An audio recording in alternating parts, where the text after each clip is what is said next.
Moi, c'est M. Dani Kabongo, directeur provincial de l'autorité de régulation de la sous-traitance dans le secteur privé, ARSP en sigle, directeur provincial du là-bas ici.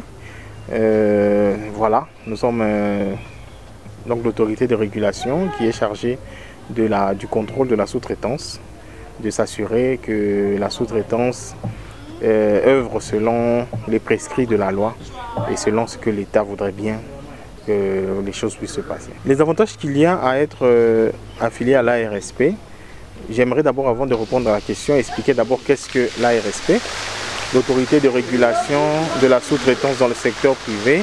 C'est un établissement public qui a été créé par le décret 18/019 du 24 mai 2018. Cette autorité de régulation a pour mission de pouvoir réguler la sous-traitance, de s'assurer que la sous-traitance suit et applique bien la loi, fait ces choses selon la loi 17/001 du 8 février 2017 qui fixe les règles applicables à la sous-traitance dans le secteur privé.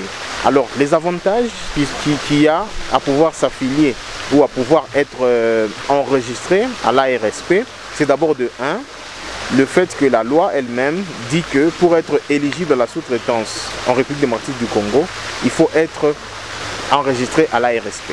Donc lorsque vous êtes déjà enregistré, vous avez ce premier avantage qui est d'être éligible à la sous-traitance.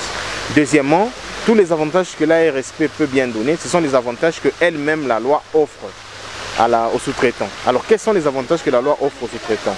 C'est premièrement le fait que la loi dit qu'il n'y a que les sous-traitants, les entreprises à capitaux congolais qui peuvent être alignées pour la sous-traitance. Donc en étant à l'ARSP, vous êtes au moins sûr que toutes les entreprises à capitaux étrangers sont écartées pour vous par l'ARSP afin de vous frayer un chemin qui pourra vous aider à avoir tous les marchés.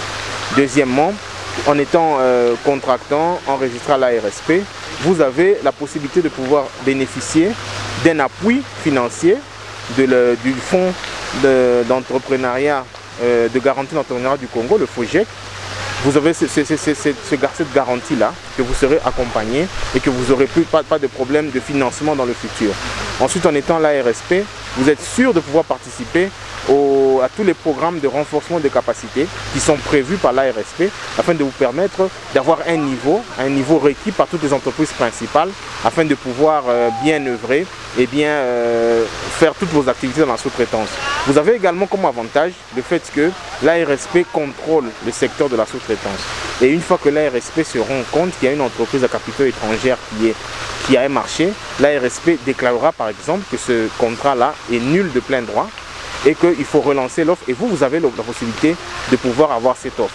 Donc bref, il y a toute une panoplie d'avantages que la loi offre et tous ces avantages-là, vous ne pouvez les avoir que si vous êtes enregistré à l'ARSP. Il faut savoir, c'est que la loi elle-même, dans sa définition d'entreprise à capitaux congolais, la loi dit ceci, que quelle que soit la forme juridique d'une entreprise, elle peut s'aligner dans la sous-traitance.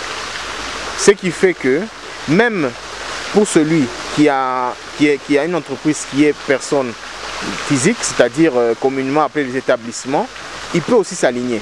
Celui qui a une entreprise, une grande entreprise, une société avec statut, peut également s'aligner. C'est dire que, quel que soit le niveau que vous avez, vous pouvez juste vous rendre au guichet unique de création d'entreprise pour avoir votre entreprise, pour créer votre entreprise, avoir tous les documents possibles et pouvoir être aligné directement à la sous-traitance.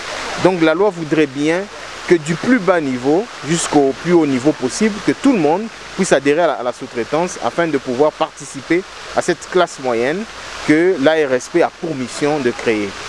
Pour ceux qui ne s'alignent pas, la loi a prévu trois formes de sanctions. Il y a les pénalités, les amendes. Tous ceux qui ne respectent pas la loi, ça veut dire qu'ils font de la sous-traitance avec les entreprises qui ne sont pas capitaux congolais ou des entreprises qui peuvent être à capitaux congolais mais pas enregistrées à l'ARSP. Il y a les amendes que nous allons les infliger.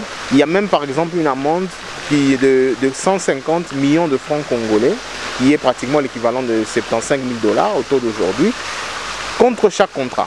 C'est dire qu'une seule entreprise qui a eu 2-3 contrats, nous allons pénaliser 150 millions de francs congolais x3 ou x2. Ensuite, il y a une il y a même une mesure administrative de fermeture momentanée d'une entreprise qui ne peut dépasser 6 mois. Donc une entreprise qui ne s'aligne pas, nous constatons, nous la fermons pendant 6 mois afin qu'ils puissent s'aligner et ils vont subir les charges, ils vont subir la perte qui va découler de cette fermeture-là. Ensuite, il y a aussi une nullité de plein droit, comme nous l'avons dit tout à l'heure. C'est qu'un contrat qui a été placé en violation de la loi, nous déclarons ce contrat nul et l'entreprise se verra dans l'obligation de relancer encore l'offre et de pouvoir l'attribuer rien qu'aux entreprises à capitaux congolais. Voilà un peu quelques sanctions que la loi prévoit. Que dans les jours à venir, les offres que les entreprises principales passent seront passées exclusivement sur notre plateforme informatique. C'est-à-dire que les entreprises principales auront leur compte et les contractants pourront avoir aussi leur compte, de sorte à ce que toutes les offres qui sont lancées sur notre système ne pourront être consultées que par ceux qui sont enregistrés. De cette manière, l'ARSP voudrait bien qu'il puisse avoir une certaine transparence dans la passation des marchés et un bon suivi pour s'assurer que tout le monde peut recevoir, à condition de remplir les critères, peut recevoir les offres. Mais pour répondre un peu à votre question, en disant qu'il y a peut-être des fils de certaines autorités qui ont aussi des entreprises enregistrées à l'ARSP et qui peuvent aussi avoir des contrats, nous pensons que cela est de droit. En tant que Congolais, nous avons une entreprise, nous avons soumissionné à une offre et que notre entreprise est compétitive. Je pense que cela est de droit. Mais sachez que l'ARSP est là pour pouvoir créer d'abord la place à tous les sous-traitants sur le marché. Tout ce qu'il y a comme marché encore accordé aux entreprises à capitaux congolais jusqu'à ce jour ne représente même pas la moitié des offres qui ont été lancées jusqu'à ce jour. C'est-à-dire qu'avec le travail qui est en train de se faire au niveau national et au niveau provincial ici, par l'ARSP, il y aura encore beaucoup plus de marchés à gagner, il y aura encore beaucoup plus d'espace pour toutes les entreprises à capitaux congolais. Ce qui fait que ce genre de plaintes n'auront même plus raison d'être parce que tout le monde se retrouvera et dans notre but à nous de créer la classe moyenne, de créer des millionnaires congolais, nous allons nous assurer qu'il y ait toujours beaucoup de place, beaucoup d'espace pour tous les sous-traitants afin de pouvoir s'aligner.